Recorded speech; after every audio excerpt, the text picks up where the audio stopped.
Okay, this is essentially a frequency resolution problem that comes from orphanitis, but it's easy to make up problems that are very similar to this.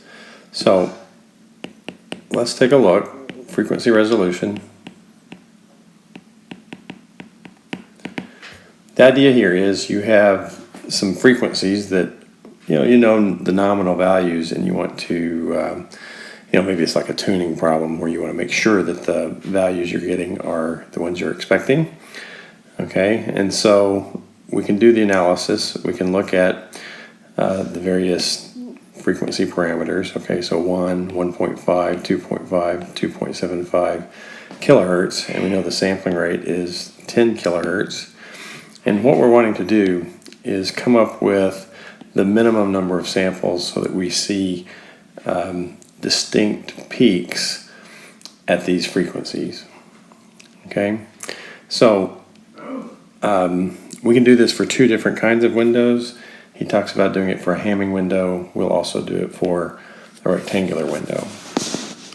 Okay, so the idea here is you need some peaks. You're going to have peaks, all right? And so we're expecting a peak at various frequencies, and what we care about is what are the closest two together, all right? And so we can look at the options here, and we see that the closest two that are together is a delta F of 0.25 kilohertz. Literally the distance between 2.75 kilohertz and 2.5 kilohertz. Okay, so to get distinct peaks, we would need to sample that fast. Okay, so we have delta F is equal to Fs over L for a rectangular window, and so we can solve for L. Okay, so Fs is 10K. We're going to divide by 0.25K.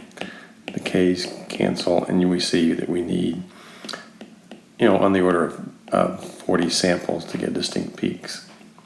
Okay, so that's for the rectangular window. The only difference between rectangular and Hamming is that we're looking at a fatter main lobe width.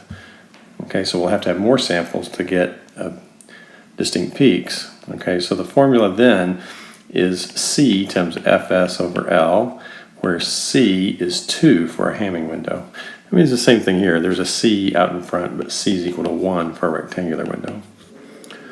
Okay, so 2 times 10K over 0.25K is the value of L in this case, and so as you'd expect, this doubles out to 80 samples.